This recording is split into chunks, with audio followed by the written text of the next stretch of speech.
The knock at midnight. The night was quiet. It's kind of quiet that made every sound louder. Ethan sat on his small bed, half asleep, listening to the soft hum of the heater in his room. Outside, the wind moved through the empty streets of the settlement, carrying the faint smell of dust from the barren land. The clock on the wall showed midnight, and Ethan was ready to drift into dreams. Then knock. Knock, knock. It was slow, heavy, and strange, not like a neighbor's casual tap. It was a pattern. 3 knocks, a pause, then 2 knocks again. Ethan froze. Nobody came to his door at this hour. Not here. Not in a human colony surrounded by alien lands. He waited, thinking maybe he imagined it. But then knock. Knock. Knock, the same sound again. Louder this time. A shiver ran down his spine. He got up slowly, his bare feet touching the cold floor. The hallway to the front door felt longer than usual. Each step made the wood creak under him. When he reached the door, he didn't open it right away. Instead, he pressed his ear to the cold metal. Silence. Then, a soft voice. Please, open the door before they find me. Ethan's eyes widened. The voice was calm, but there was fear in it. It was a girl's voice, gentle but strange. There was something about the way she spoke, like the words were shaped differently in her mouth, almost alien. He unlocked the door and opened it just a little. What he saw made him step back. She was standing in the dim light of the moon, her skin faintly glowing with a silver-blue hue. Her eyes were large, bright, and inhuman yet full of emotion. She was wearing a long, dark coat, and her hair, pale as starlight, fell over her shoulders. Who are you? Ethan asked, keeping his voice low. She took a step forward, glancing over her shoulder into the shadows of the street. My name is Lyra, she said softly. My father told me to find you. He said you would keep me safe. Ethan's mind raced. Her father.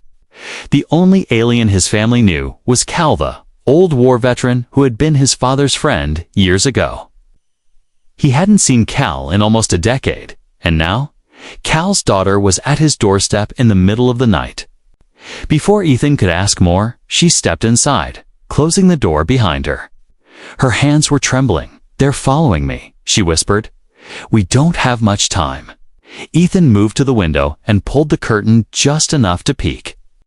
Outside, at first, he saw nothing but the empty street. Then, in the distance, a shadow moved tall, broad, and inhuman. Another figure appeared beside it, both moving slowly, scanning the houses. They weren't human soldiers. Their shapes, their way of walking it was clear. Alien hunters. Who are they? Ethan asked, turning back to her. Lyra's eyes flickered. With worry, they want something I have, she said, holding a small bag close to her chest. If they catch me, they'll take it, and I'll be dead. The words hit Ethan like ice. He didn't know what was in that bag, but he could see in her eyes this was no game. Another sound came from outside, a faint clicking noise, like claws tapping on metal. Ethan's heart pounded. You can't stay here, he whispered. They'll check every house. She nodded, already knowing. Her breathing was quick, and for a moment, Ethan saw the glow on her skin brighten. It wasn't just fear, it was something else. Like her body was reacting to danger in a way humans couldn't. Where can we go? She asked. Ethan thought fast. Ow. There was an old service tunnel under the settlement. His father once showed it to him as a hiding place. It wasn't safe, but it was better than waiting here. Follow me, he said, grabbing a small flashlight. As they moved down the hallway toward the back door, Lyra suddenly grabbed his arm. Her glowing eyes were wide, staring at the front door. They've already found us, she whispered, her voice trembling. Ethan froze through the thin walls. He could hear it now, the sound of heavy footsteps on the porch. Then the slow, deliberate knock. Knock, the same pattern as before, only this time, the voice on the other side wasn't soft. It was low, rough, and Inhuman opened the door. "Little human, we know she's inside." Ethan's grip on the flashlight tightened. The heater hummed. Softly, almost mocking the tension in the air, Lyra's breath was fast, her silver-blue skin glowing brighter. Outside, the knocking grew harder. The hunters had found their prey, and Ethan knew opening that door would change his life forever. The girl from the stars. Ethan's mind raced. The pounding at the front door grew louder. He could almost feel the wood shaking with every hit. Lyra's grip on his arm was tight. Her glowing eyes locked on the door as if she could see through it. "We have to move now," Ethan whispered. He turned, pulling her toward the back door. The old metal latch squeaked as he lifted it. Cold night air rushed in, carrying the faint metallic smell of alien machines somewhere close. They slipped out into the narrow alley behind his house. The wind cut through them, but Ethan didn't. "Stop." Lyra followed silently, her movements light and quick. Almost floating over the ground, she moved like she'd been trained for this. Her head turned often, scanning the rooftops and corners. It was clear she was used to being hunted. A sharp, distant sound split the night, a shriek, not human. It was followed by a faint clicking noise that echoed along the metal walls of the settlement. Lyra's glow dimmed slightly, as if she was forcing herself to be less visible. "They're calling to each other," she said softly. "They've marked your house." Ethan's stomach sank. That meant they would be swarming the area soon. "Who are they?" he asked, still running. "Hunters from the Virik clans," she said, her voice shaking. "They kill for money, and someone has paid them to find me." They reached the far end of the alley where a rusted service door waited. It was locked, but Ethan knew a trick his father had shown him years ago. He reached behind a loose panel and pulled out a magnetic override key.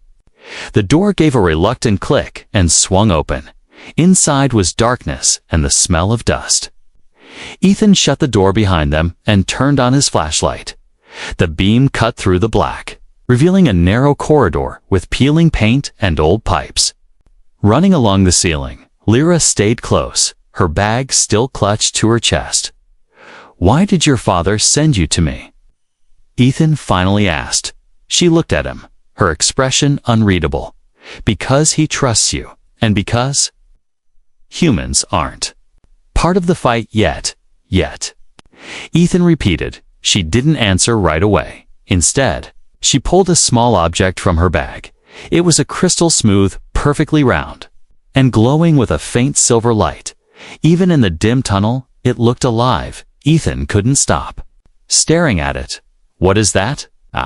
He asked. "A key," she said simply, "to something my people have kept hidden for centuries." Before Ethan could ask more, a loud clang echoed from the far end of the tunnel. Both of them froze. The sound came again, closer, like metal boots hitting the floor. "They've found another entrance," Ethan whispered. Lyra's glow brightened. Slightly fear made it harder for her to hide it. They moved quickly down the tunnel. Turning into a side passage, the pipes overhead dripped cold water onto the floor. Making every step slippery, Ethan's heart pounded in his ears. The hunter's footsteps echoed behind them, getting closer. They reached a junction where the tunnel split in two.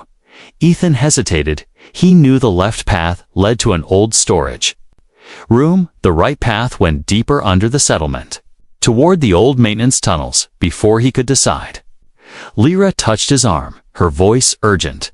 "Right? The air smells cleaner that way. Less metal." Ethan didn't ask how she knew. They took the right path, moving faster now.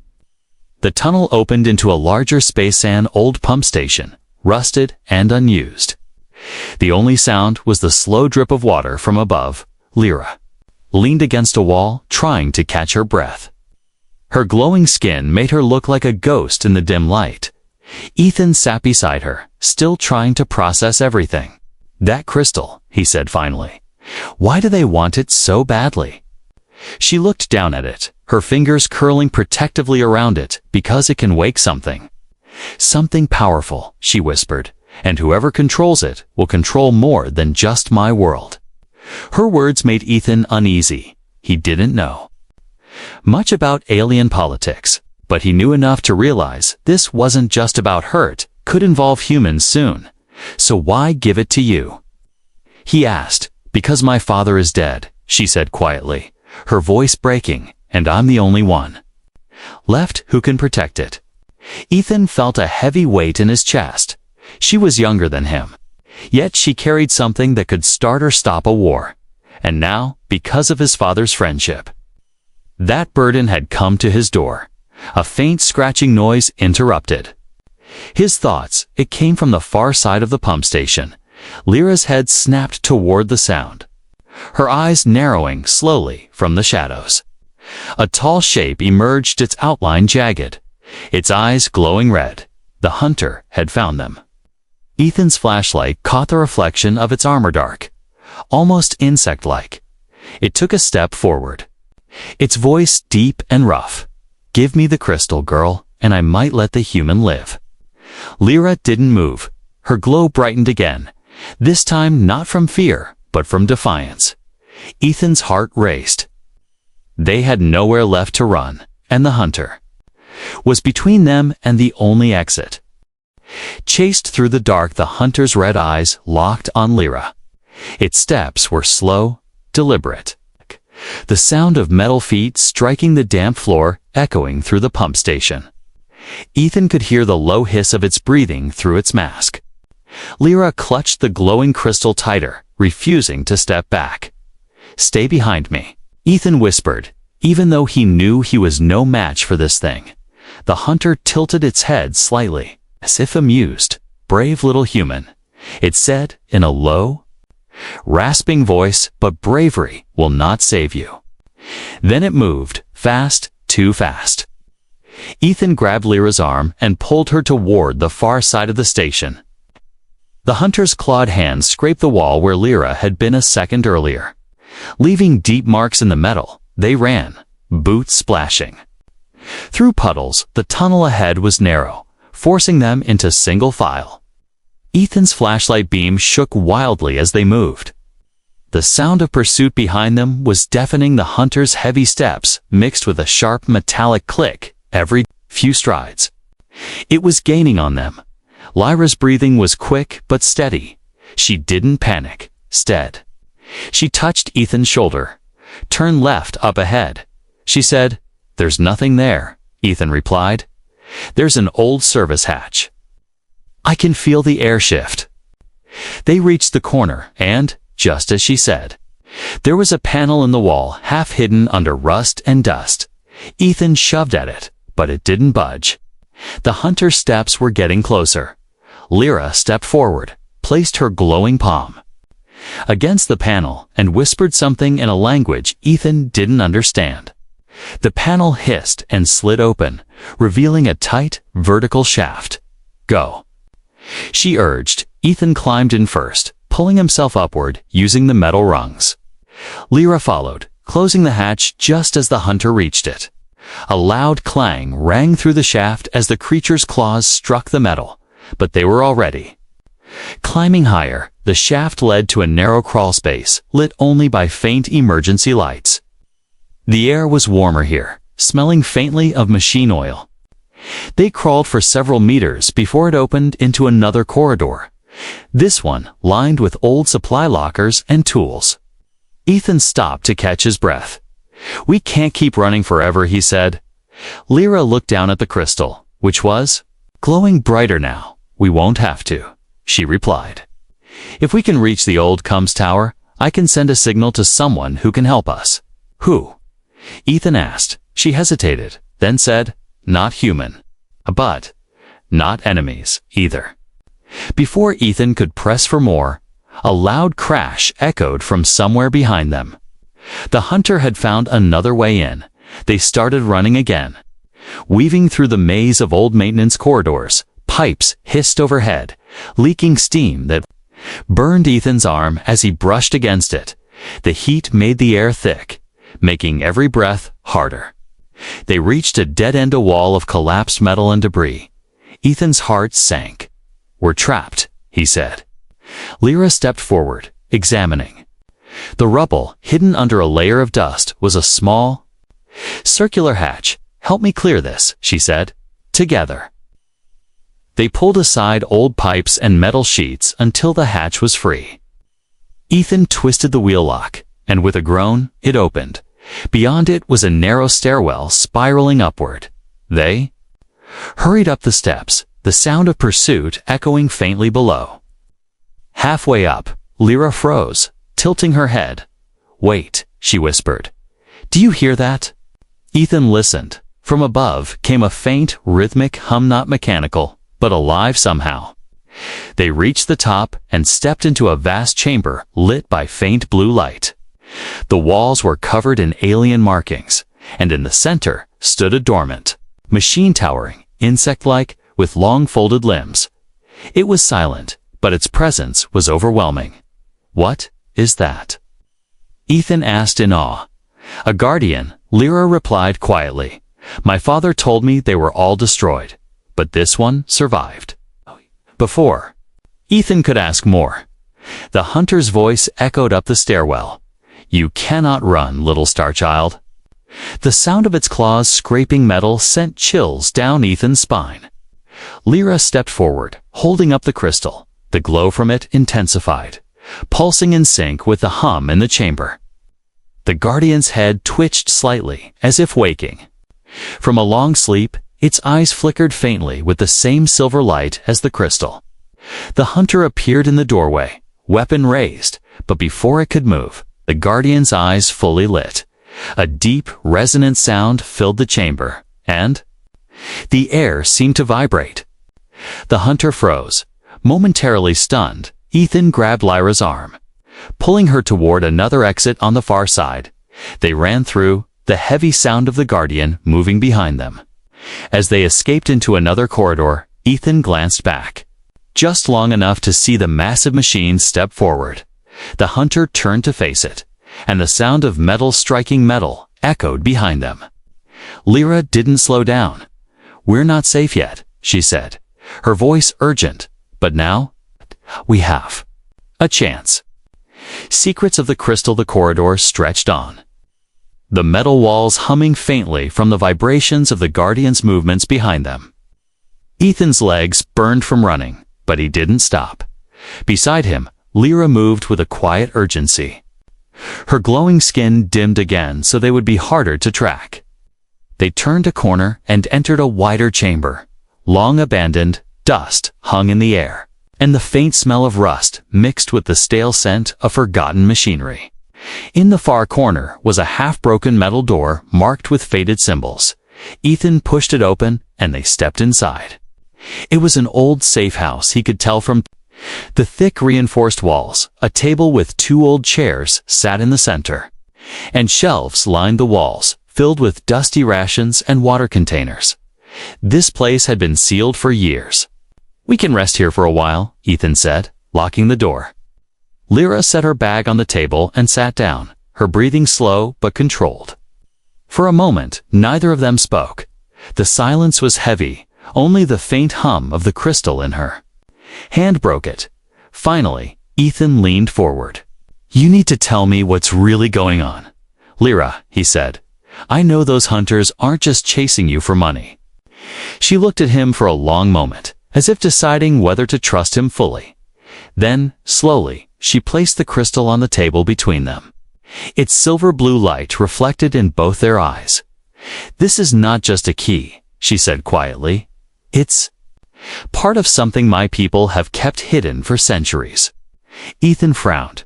"You mean the guardian we saw?" She nodded.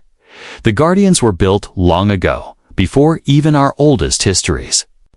They were protectors, created to defend worlds from invasion. But they were dangerous, too dangerous. Most were destroyed." She paused, her voice dropping lower. "This crystal is a command core. It can wake a guardian, give it orders, or shut it down. In the wrong hands, it could destroy entire cities." Ethan leaned back, the weight of her words settling in. "So that's why they're after you?" He said. "Yes," she replied, her voice trembling slightly. The Varric clans want to control the Guardians. If they succeed, no one will stop them from taking human worlds too. He stared at her. Then why bring it here? Why not hide it somewhere far away? Lyra's eyes softened. Because my father trusted your father. He said humans fight differently, that you don't give up, even when you should. Ethan didn't know whether to take that as a compliment or a warning. But he could see the truth in her eyes. She believed every word, and now, whether he wanted it or not. He was part of this before he could speak again. A faint rumble passed through the floor. Lyra's head turned sharply. The Guardian is moving, she said. Do you think it's still fighting the hunter? Ethan asked. She hesitated. Maybe, or maybe, it's following us. The thought made Ethan's stomach twist. If the Guardian saw them as its new masters, that could be good or very, very bad. Lyra stood, picking up the crystal again. We can't stay here. The hunters will regroup, and this place isn't as hidden as it looks, she said. Ethan nodded reluctantly, grabbing a flashlight from the shelves. They slipped out through a back door, stepping into another narrow service tunnel. The tunnel was darker here, the air thick and damp. Drops of water fell from overhead pipes, echoing softly. As they walked, Ethan's mind kept going back to the Guardian, its size, its power, the way it had responded to the crystal.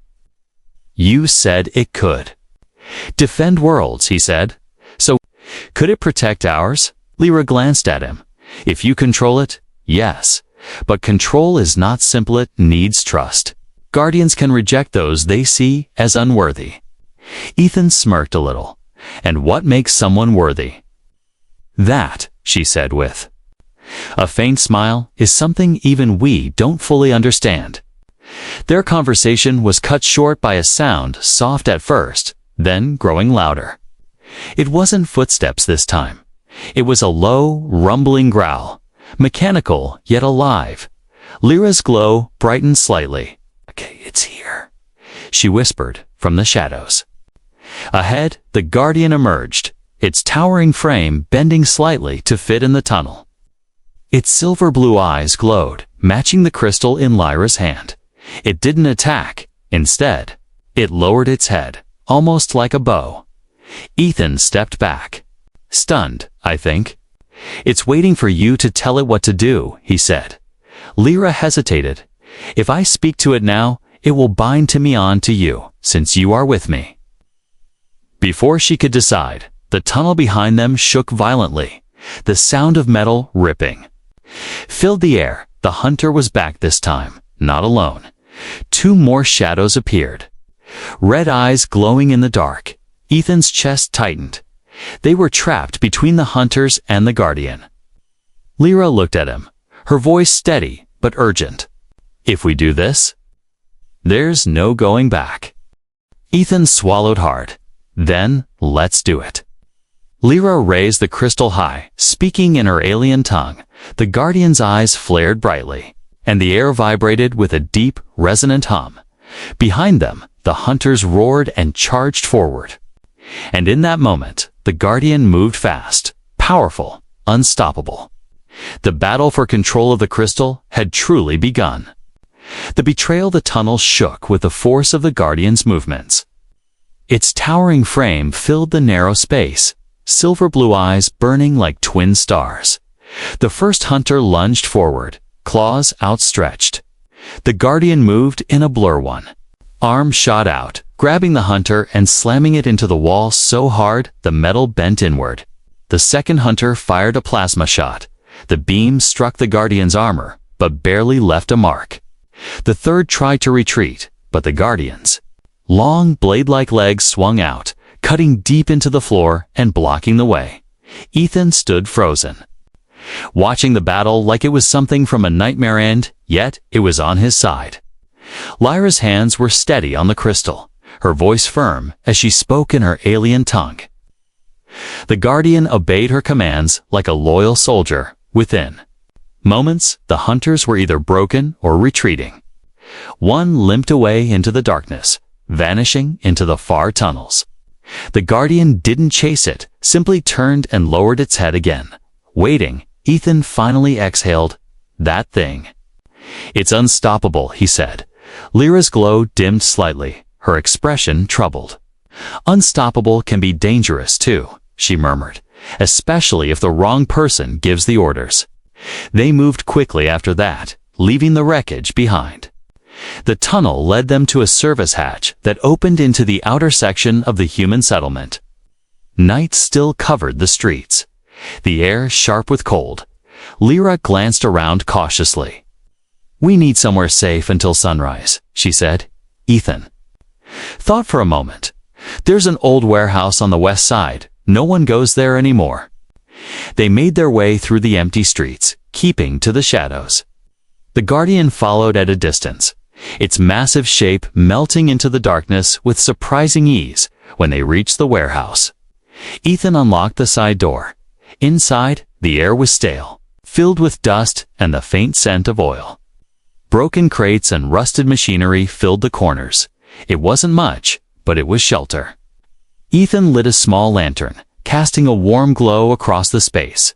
Lyra sat on an overturned crate, the crystal still in her hands. For a while, they said nothing, just listened to the quiet.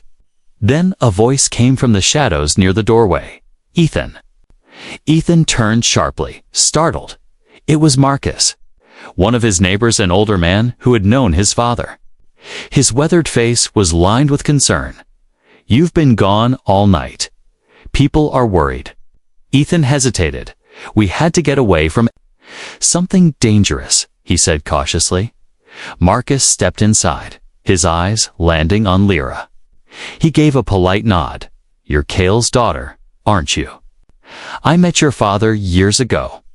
Lyra didn't answer, just watched him carefully. Marcus sighed. "You're in trouble. I can help. I have a safe place outside the colony walls. No one will find you there." Ethan glanced at Lyra, unsure. Something about Marcus's sudden appearance didn't feel right. Still, Marcus had always been friendly. "How did you find us?" Ethan asked. Marcus smiled faintly. "Word gets around. I heard about strangers asking questions. Figured you'd be hiding."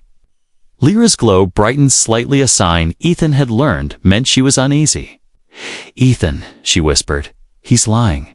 Ethan's stomach tightened. Before he could respond, Marcus's hand moved to his coat, pulling out a small device. The moment it powered on, a sharp beeping sound filled the air. Lyra gasped. "Tracker." From outside, a distant clicking sound answered the signal. Ethan's eyes widened. The hunters were coming again. Marcus stepped back toward the door. "Sorry, kid," he said, his tone almost casual. "But the Virik pay well for information, and they pay even more for the girl." Ethan's anger flared. "You sold us out." Marcus shrugged. "It's just business." A loud metallic thud shook the building. The hunters had arrived. Lyra gripped the crystal, her voice tense. "The Guardian's outside, but they'll try to trap it. We have to move now." Ethan grabbed her hand and pulled her toward the back. "Exit." Marcus moved to block them, but Ethan shoved him aside, sending the older man sprawling to the floor. They burst out into the cold night air just as 3 hunters closed in from the street. The Guardian emerged from the shadows, its eyes blazing. The hunters hesitated, but then moved in with coordinated precision. This time, they had energy nets designed to tangle and disable large machines. The first net shot out, wrapping around the Guardian's arm. It roared, a deep metallic sound, and tore the net apart. The second hunter aimed for its legs, but Lyra shouted an order. The Guardian leaped forward with surprising speed, crushing the attacker under its weight. The third hunter broke away, heading straight for Lyra. Ethan stepped in front of her, swinging a broken metal pipe he'd grabbed from the warehouse. It struck the hunter's helmet with a sharp clang.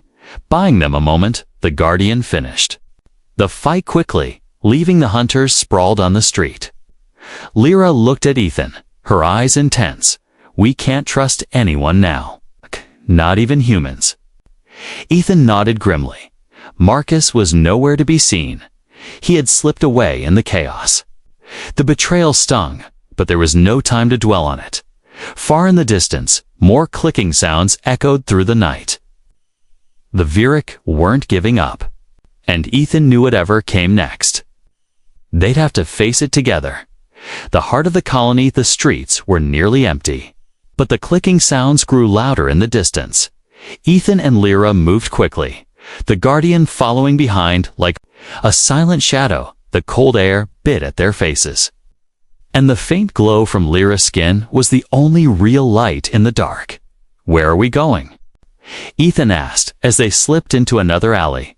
Lyra glanced over her shoulder beneath the colony.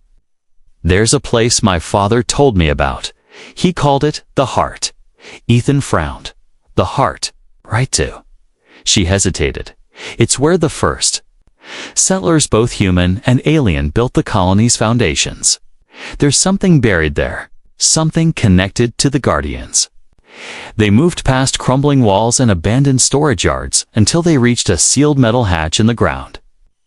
It was covered in rust and old warning signs. Ethan knelt down and brushed away the dust. "This hasn't been opened in decades," he said. Lyra knelt beside him, placing the crystal against the center of the hatch. The metal vibrated and a soft hum filled the air. With a loud clunk, the hatch unlocked. A narrow staircase spiraled downward into darkness. Ethan's flashlight cut a thin beam through the air as they descended. The walls changed from rough metal to smooth stone marked with strange carvings. Symbols twisted and flowed along the walls, almost glowing in the crystal's light at the bottom. The tunnel opened into a massive underground chamber. The ceiling was high and arched, disappearing into shadow. Pillars of black stone lined the space, each one carved with alien script. In the center of the chamber was a massive circular platform, its surface covered in silver lines that pulsed faintly. "This is it?" Lyra whispered, awe in her voice. Ethan stepped closer to the platform. "What does it do?" "It's the control nexus for the Guardians," she said, her voice low. "From here, entire armies of them could be awakened." The words sent a chill down Ethan's spine. He imagined dozens of those towering machines moving through human cities, there as protectors or as destroyers. The choice would depend on who controlled this place. The Guardian followed them into the chamber. Lowering its head slightly as it stepped onto the platform, the silver lines flared brighter. Reacting to its presence, Lyra moved to the center. Holding the crystal high, the glow from both crystal and platform merged into one, filling the chamber with a soft silver light. "It's listening," Lyra said, eyes fixed on the platform beneath her feet. "To what?" Ethan asked. "To us," she replied. "It will respond to our will, but only if we stand together." Before they could say more, the sound of footsteps echoed from the entrance tunnel. Ethan turned, his flashlight catching the metallic glint of armor. 4 Virik hunters emerged from the shadows, weapons raised. Their leader stepped forward. His voice cold. "Step away from the platform, girl. Give us the crystal, and you can live." Ethan instinctively moved in front of Lyra. "You'll have to go through me first," he said.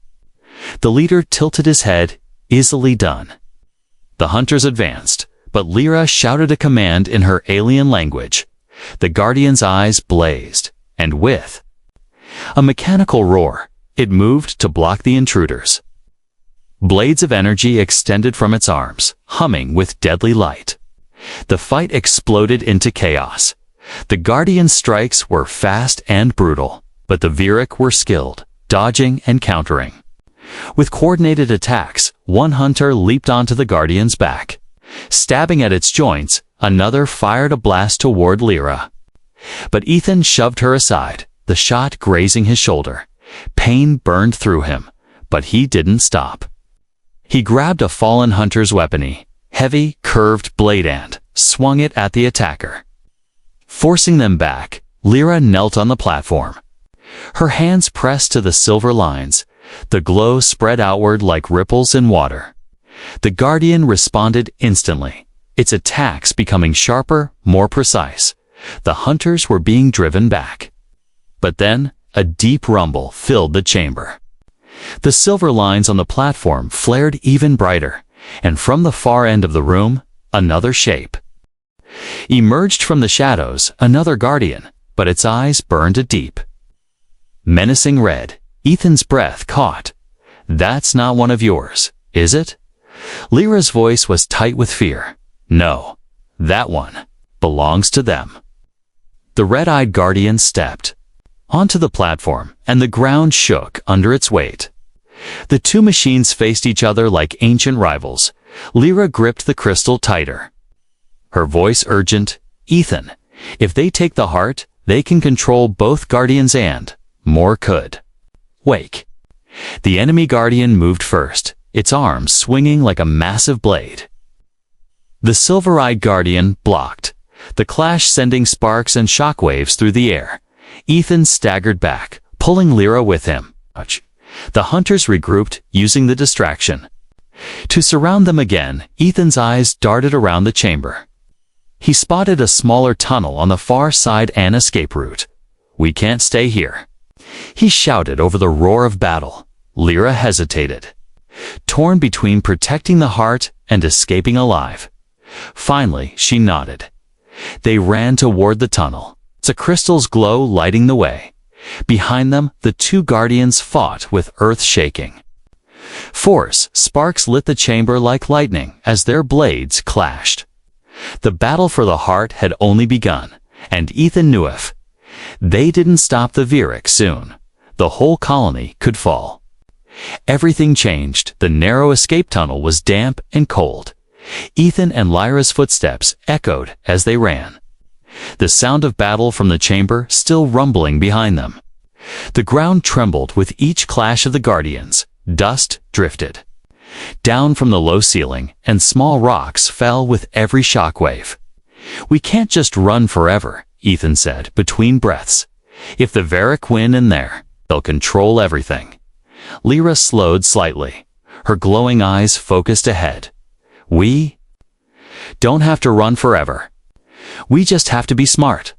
The tunnel led to a small maintenance room filled with old control panels and dusty screens. Lyra approached one of the consoles, brushing away dirt. The crystal in her hand pulsed with light as she touched it to the panel. The dead screen flickered to life, displaying a map of the underground network. Ethan leaned in. "What's that?" "Every tunnel, every chamber. And here," she pointed to a blinking mark deep under the colony, "is the power relay for the heart. If we shut it down, no Guardian will answer to anyone until it's restarted." Ethan's brow furrowed. "That means our Guardian too," she said softly, "but it's the only way to stop them from waking more." They didn't have long to decide. Faint clicking sounds echoed in the tunnel behind them. The hunters were on their trail again. Ethan's pulse quickened. "Then we move." Now, they followed the map through twisting corridors, past collapsed sections and dripping pipes. Finally, they reached a wide, circular chamber where the relay stood, a tall, spire-like machine humming with energy. Its core glowed faintly, matching the silver-blue light of the crystal before they could approach. A shadow filled the entrance. The Virik leader stepped into the room, flanked by two hunters, his red eyes locked on Lyra. "End of the road, little star child," he growled. "Hand over the crystal, and maybe I'll make your deaths quick." Ethan stepped forward, gripping a heavy wrench he'd picked up earlier. "You're not getting it," he said. The leader tilted his head, almost amused. "You're a strange human, protecting something that will destroy you in the end." The hunters advanced, and the fight erupted instantly. Ethan swung the wrench, forcing one back. Lyra darted toward the relay, weaving between the machines. The leader lunged for her, but Ethan tackled him, both of them crashing to the ground. Pain shot through Ethan's side, but he didn't let go. The leader slammed a clawed fist into his ribs, trying to throw him off. Ethan gritted his teeth and held on. "Lyra, do it," he shouted. She reached the relay, the crystal in her hand glowing brighter than ever, placing it into a slot at the base of the machine. She began speaking in her language. The relay's hum grew louder, the light in its core shifting from silver to white. The Viric leader roared in rage, shoving Ethan aside and charging toward her. Ethan scrambled up, grabbing the leader's arm and pulling him back. The two struggled, their boots scraping across the floor. A deep, resonant sound filled the chamber as the relay's light flared blindingly bright. In the distance, the rumble of the Guardians fighting stopped abruptly. The ground went still, the echoes fading into silence. The leader froze, realizing what had happened. "You fool," he hissed at Lyra. "Without the Guardians, you have nothing." Lyra stood tall, her glow steady. "We have each other. That's enough." Enraged, the leader lunged again. But this time, the Guardian's absence worked in Ethan's favor. There was no battle noise to hide his movement. He swung the wrench hard, striking the leader's helmet. The metal cracked and the Viric stumbled back. Dazed, Ethan and Lyra didn't wait. They ran, disappearing into the tunnels before the hunters could recover. They emerged into the open air just as the first light of dawn touched the colony. The streets were quiet, the usual hum of machinery. Still, without the Guardians active, the Viric forces had withdrawn to regroup. For now, there was peace, thin, fragile, but real. Ethan leaned against a wall, catching his breath. "So, what now?" he asked. Lyra looked toward the horizon. "We hide the crystal somewhere no one will think to look." He studied her for a moment. "You're not going back to your people, are you?" She shook her head slowly. "Not yet. If I do, the Viric will follow me there. Here, I can keep moving, keep them guessing." Ethan smirked faintly. "Guess that means I'm stuck with you." Lyra's lips curved into a small smile. "No, I'm stuck with you." They walked through the waking colony together, the crystal hidden once more.